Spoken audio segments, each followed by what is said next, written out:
Good evening. Hold on. Ish. Just kidding. Yeah, ish. There you go. Good evening. To my right is Denise Nystrom, running for Lee County School Board, District 6 at large. That means everybody in Lee County should be voting for her. My left is Christy Diavagelli. She is running for District 1 in Lee County School Board. I'm Smoking Joe, and I'm running my mouth. We're your hosts, and we want to welcome you to Cracker Culture Live at Bonita Bill's Waterfront Cafe. Bonita Bill's is located at 702 Fisherman's Wharf, Fort Myers Beach, Florida, 33931. We want to give a shout out to Mr. Bill Simmons that owns the place, and Kirby for letting us host the show here. We'd also like to thank our sponsors, Farmer Joe's. Farmer Joe's is located at 1401 Southwest Pine Island Road in beautiful Cape Coral, Florida, 33991. And Cracker Culture Collections. You can contact Cracker Culture Collections for all your printing needs. That's crackerculturecollections@gmail.com. We're approaching Easter, so I want to start the show with a local story, a local Florida story. This weekend, I got a call from one of our researchers. She was in tears and she couldn't even hold a conversation with me. She was informed me that an employee of the school system had contacted her and on a mission to get 6 bikes for 6 kids. We got this call Saturday afternoon, and by Monday we got a call, and a viewer donated not 1 but all 6 bikes. Darlene and John Huther, owners of Gulf Point Construction, purchased all 6 bikes, and we'd like to thank them, the Huther family, and they're great people of Gulf Point Construction for such dedication to our community. We also want to welcome to the show the Lee County School System employee who brought this need to our attention. For over 3 decades, she has been employed as a bus driver in Lee County, working from 4 a.m. till close to 7 p.m. daily. I'm proud to introduce Arlise Williams, a true hometown hero. Arlise, we can get Arlise in here. Come on up here, Arlise.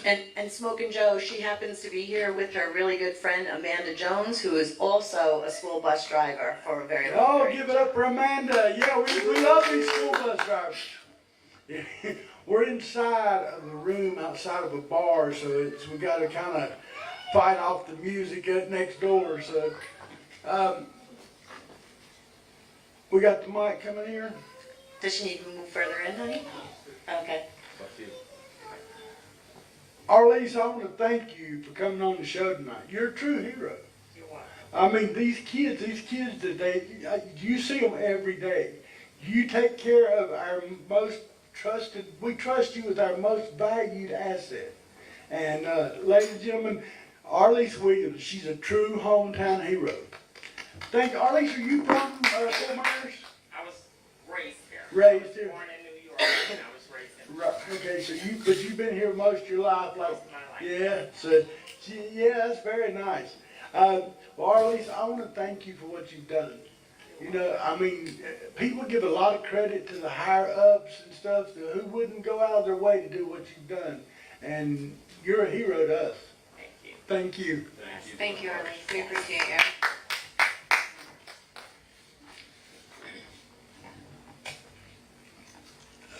All right. We're going to start off tonight talking about safety.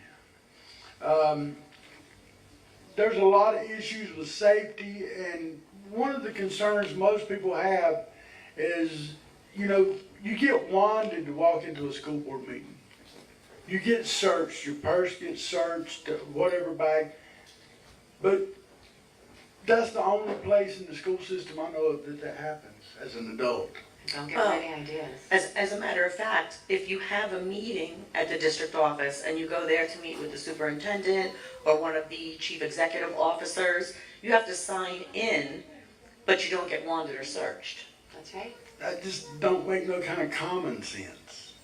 I mean, it seems like that if The person, I don't know, I know they said they had a lot of threats. I don't recall that being as severe as they Did tried to. they say that? Yeah, Or that's did the problem. someone say that? Yeah, there's no real proof, there's an allegation. And given one of the school board members that's currently seated, you can kind of figure out who made the allegations. Well, what I'm wondering is, when you attend the school board meetings, you tend to see the same people there over and over again. We Right. all know each other. Yeah.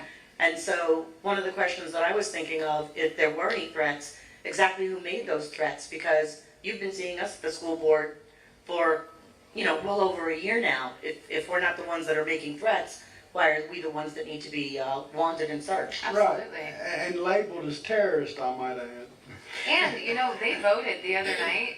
I mean, if you really want to know who the offended party is, in the vote the other night, it was 6-1 to revisit that policy, or that She's talking about the policy of us having be on the mic? to be yes. Oh, yeah.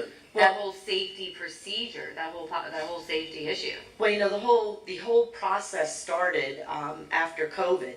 And supposedly it was due to COVID that they put all of these new, I'll call them restrictions, into place. Because not only, was there wanding and was there searching, but there was also, you can't sit in the first 2 rows of the boardroom. They had us speaking from the back of the boardroom, and supposedly all of these were safety measures, the social distancing and so on.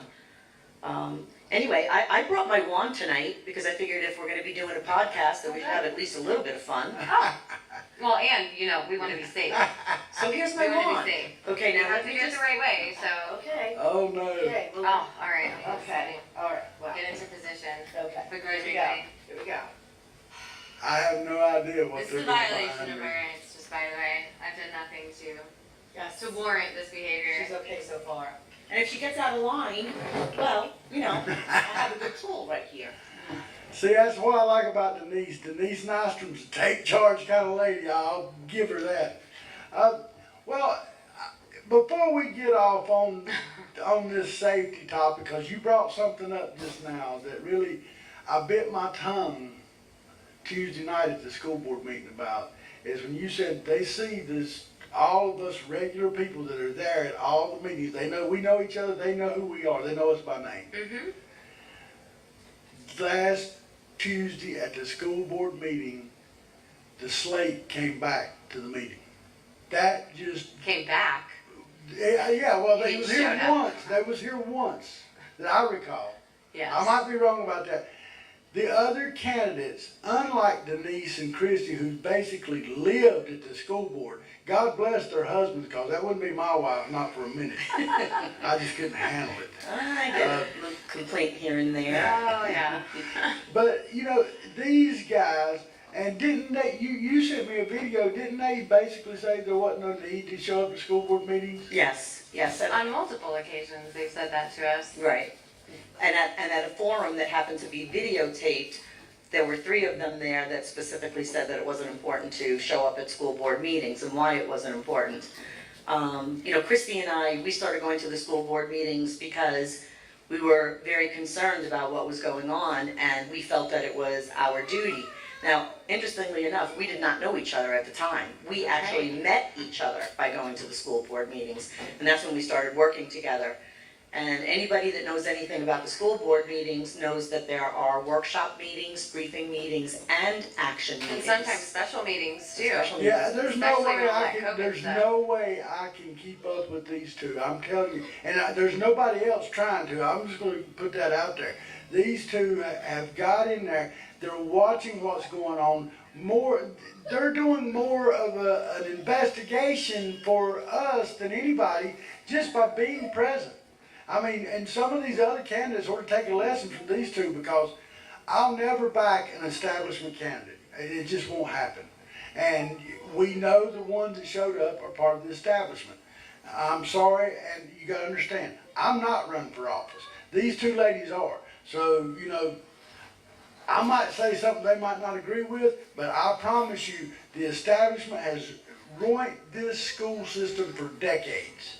And I mean, it's been so corrupt for so many years. Why somebody hasn't stepped up and finally said, wait, we got to do something about this and stop this and get this board back on track to doing what their job is, to work for us and take care of our children. Wait. They're not doing it. You know, Joe, I think as you were saying that, something came to mind, and I was thinking, you know, that's why this election is so important, because we, the parents, we, the people, you know, we've finally woken up, and we're ready, and we're activated, and that's, this brings me a lot of hope and a lot of encouragement to see so many people running in this race. There are now 16 people running in our race. It is crazy, but at the same time, that makes me believe that, hey, we might actually see an informed voter base this year. We might actually see some real change. Well, here's the difference, and a lot of you people are going to meet a lot of the candidates, because they're going to come out and they're going to go to your doors and they're going to do a lot of things like that. And closer to primaries, you'll see a lot of that out of all the candidates. But the difference in these two girls, they're going to events, plus they're still daily at the school board. I mean, look, I went to help Coach Anthony Dixon with the We Are Together program. When I pulled up, here these two were. You know, and so, you know, they have been dedicated to this community and our children from day one. They haven't faltered, and I have no complaints about anything that I have bet on these. Trust me, if I didn't wholeheartedly support these two, they wouldn't be hosting this show with me. I mean, and Denise, is, she's got power. I mean, you just elude power. When you walk in the room, people can feel it. I mean, you know, she's a take charge woman. Absolutely. Let me go back to something about WAT, We Are Together. So what happened was Coach Anthony Dixon wanted all children to have an Easter basket. And so what Christine... That was in the Dunbar community. We Right. were at the Walmart in Estero getting Christmas baskets for the Dunbar community. Yeah, Easter basket. Yeah. Easter basket. Well, and let me just The say long They day. do it.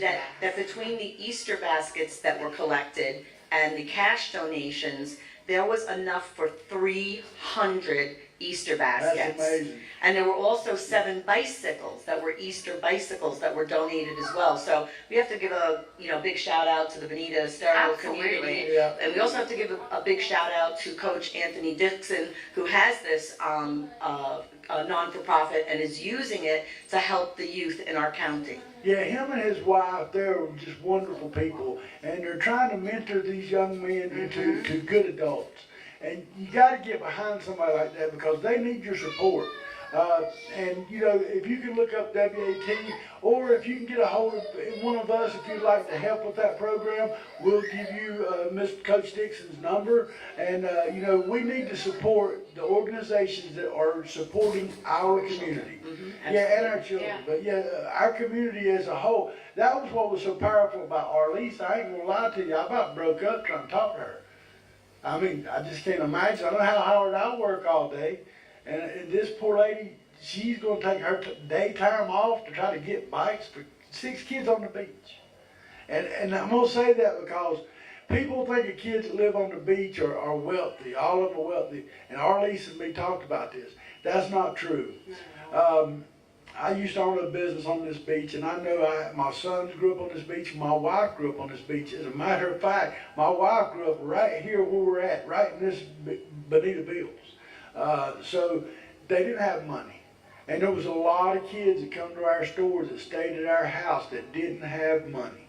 And because what you don't realize is these people out here, the parents that are working out here, they're in the service industry. Yeah. Their kids are basically lock key kids, or what I used to call beach key kids, because the beach community looks out for their people. And, you know, I mean, at any given day, you'd find 15, 20 kids over at my store hanging out with my son. You know, that's the way they go around here. I mean, there ain't, you know, you live here, the beach ain't no big deal. You know, you're going to play in the water every day, you've done it your whole life. And so the beach becomes less impressive. And so basically you're out here with a bunch of rowdy spring breakers or drunk golfers chasing young girls, and it's just not the same. I mean, so it's not what people think that are not really Yeah. I know what you mean. intertwined in the community. Well,